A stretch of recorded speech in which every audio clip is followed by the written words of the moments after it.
Ito, sa usaping legal natin ngayong araw, dininay ho ng Korte Suprema itong hiling na Temporary Restraining Order o TRO ni Senator Ronald Bato de la Rosa para ho pigilan ang pag-aresto ho sa kanya ng gobyerno. Ito ho ay sang-ayon pa din sa kanyang kinakaharap na kaso dito sa International Criminal Court o ICC na Crimes Against Humanity, kung saan siya ay tinukoy na isa sa mga co-perpetrator ni dating Pangulong Duterte, bunsod na rin ho ng madugong war on drugs ng nakaraang administrasyon. Si De La Rosa ang hepe ng Philippine National Police o PNP mula 2016 hanggang 2018 na nagpatupad ng madugong war on drugs ni Pangulong Duterte. Kaya naman sa ating tanong sa bayan ngayong Sabado, May 23, 2026, dapat na bang arestuhin si Senator Bato de la Rosa sa kabila na nakabingbing petisyon sa Korte Suprema? Ulitin lamang ho natin, dapat na bang arestuhin si Senator Bato de la Rosa sa kabila ng nakabingbing petisyon sa Korte Suprema? Mag-text na inyong opinion sa 0917-626-1169, 0917-626-1169 o mag-comment sa ating live stream sa Attorney Danny Galang Facebook page at sa Facebook page ng Radyo Pilipinas.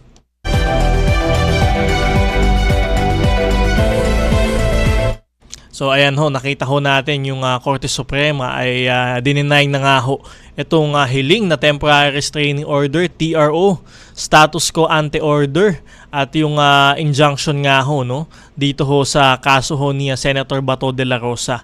At ang boto ho niyan ay 951 So in favor ho ay siyam At yun nga ho. At ilalabas pa ho ng korte itong actual na desisyon ito next week nga ho. Kaya hindi pa ho natin ma-discuss. So, ang alam lang ho natin ito ay dininay nga ho itong pagbibigay ho ng TRO kay Senator Bato de la Rosa. At syempre ho, kung na-deny ho ito, ibig sabihin ho ay wala ho nakita ang Korte Suprema na urgency, na urgency para ho kaya protektahan yung sinasabing mga karapatan ni Senator de la Rosa. Kasi pag tayo ho ay nag-uusap ng tungkol ho sa temporary restraining order, dapat ho ay merong clear legal right and malinaw na basehan ng karapatan ng taong nagpepetisyon ho para ho sa TRO. Ay dito ho nakita ho ng Korte Suprema na wala hong clear legal right, wala hong urgency, at wala din hong substantial na invasion ng kanyang legal right, na kaya ho hindi ho nila binagbigyan yung hiling ho na temporary restraining order.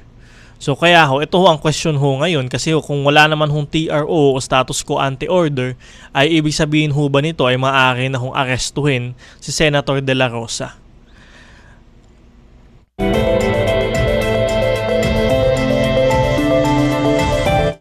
So yan ho, syempre ang NBI ho, ito may press conference ho sila kanina umaga, sinasabi ho na i-enforce na ho nila yung ICC arrest warrant laban dito kay Senator de la Rosa.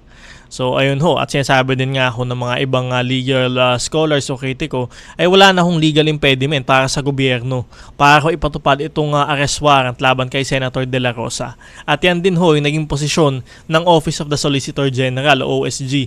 Ito ho ang abogado ho ng ating gobyerno, at sinasabi na nga ho nila na wala hong legal impediment sa pag-aresto kay Senator de la Rosa dahil wala naman ho nilabas na temporary restraining order or status quo ante order itong Korte Suprema. So ayan ho, kaya ho ang sinasabi nga ho ng NBI ay aarestuhin na ho nila o PNP. Meron na daw hong may mga ginawa na hong mga teams para ho malaman yung whereabouts ni Senator de la Rosa, at ay talaga namang i-implement na daw ho nila itong warrant of arrest nga ho dito sa senador. So ang tanong lamang ho natin ay maaring ganun din ho ba yung mangyayari kay Senator de la Rosa katulad ho nangyari kay dating Pangulong Duterte, na kapag kahuli ho, pagka-aresto ay dinala na ho agad-agad dito sa International Criminal Court o ICC sa The Hague sa Netherlands. O meron pa ho bang proseso na gagawin dito? Malamang meron pa hong proseso na gagawin dito, pero siya ho ba ay mananatili pa muna dito sa jurisdiction ho ng NBI o ng DOJ, o di kaya naman ho ay agad-agad na ho siyang dadalhin nga doon sa the Netherlands o sa The Hague, ano. So yan ho yung titingnan natin sa mga susunod na araw. Pero yun nga ho, dininay ho ng Korte Suprema itong TRO na ito. At yun nga ho, kung mababasa nyo ho yung comment nga ho, no, ng Solicitor General, Office of Solicitor General, OSG, napaka-enlightening ho, no, ganda ho ng mga punto ho na yan. Maaari nyo ho yan makita dito ho sa website ho ng Korte Suprema. So meron ho dyan mga public cases na yung mga pleadings ho, yung mga argumento ho ng mga magkabilang panig ay ina-upload ho ng Korte Suprema. So maaari nyo hong basahin ho doon yung sinasabi nga hong komento, no, ng Office of the Solicitor General o OSG. So makikita nyo ho doon na talagang ipinaglaban ho nila na wag mabigyan ng TRO itong si Senator Bato de la Rosa. Dahil nga wala ho siyang legal na basehan o legal right nga ho, no, para sa isang temporary restraining order. At dito ho, makikita nyo, kung nabasa nyo ho yung komento, ay nilagay ho doon, no, yung mga nangyari ho doon sa Senado noong yun nga ho, nagpalit ho ng Senate President itong si from Tito Soto to Alan Peter Cayetano. So isinama ho yun ng OSG na sinasabi ho niya na paano ho magkakaroon ng legal right ang tao hong ito ay talaga namang nang-aabuso na ng mga sistema ng korte. Dahil nga ho ay ayun nga ho, sinabi din ho doon na siya ay fugitive na kasi talagang ine-evade ho niya yung pag-aresto ho sa kanya. At sinasabi ho niya paano ho natitreten yung kanyang right to life and liberty. Yun nga daw, naka-attend pa ho siya noong sesyon ng Senado na kung saan naging crucial ho yung kanyang boto. Siya ho yung pang-13 tao ho doon Kaya ho nakapagpalit ng Senate President, hindi ba? Tapos sinabi din ho doon ng OSG na siya ho ay basta-basta na lamang nakaalis doon sa Senado. Binigyan ho siya ng protective custody. At sinabi din ho ng OSG na meron ho siyang mga nakabingbing petisyon sa Korte Suprema. So kaya ho sinasabi nila na wala hong clear legal basis nga ho, no, para sabihin na siya ay may threat to life at liberty. Ngayon siya ay nakakagala, hindi ho ba nakaka-attend ng sesyon ng Senado, nakakaalis kung kailan niya gusto. At hanggang ngayon nga daw ay iniiwasan pa rin ang pag-aresto ho sa kanya. So ayan ho, na isama ho yan ng OSG sa kanilang mga komento.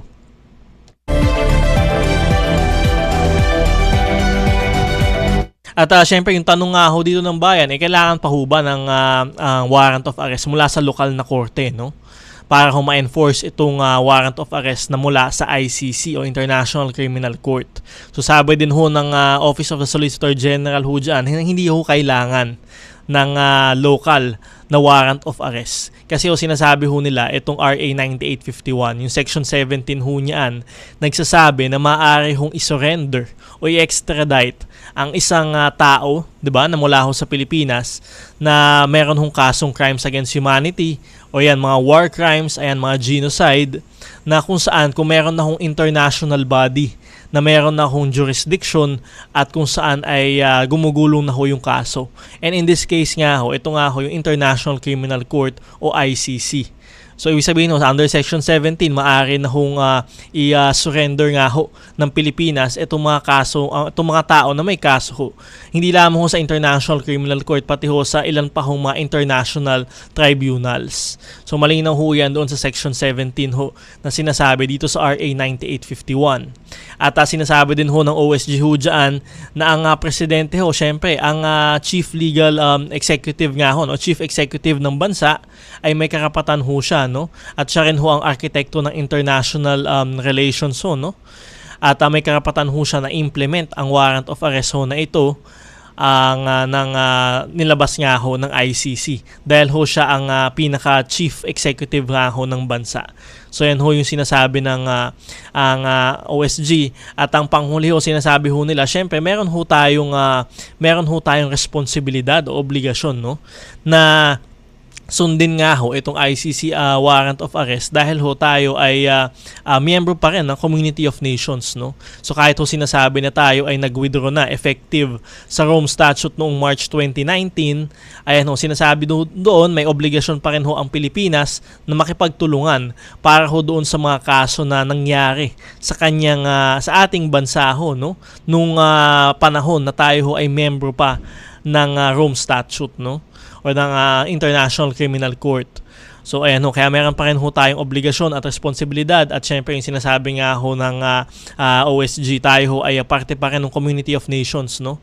Kaya meron ho tayong obligasyon sa international community para ho siguraduhin na ang Pilipinas ay hindi ho magiging tahanan ho ng mga kriminal, no?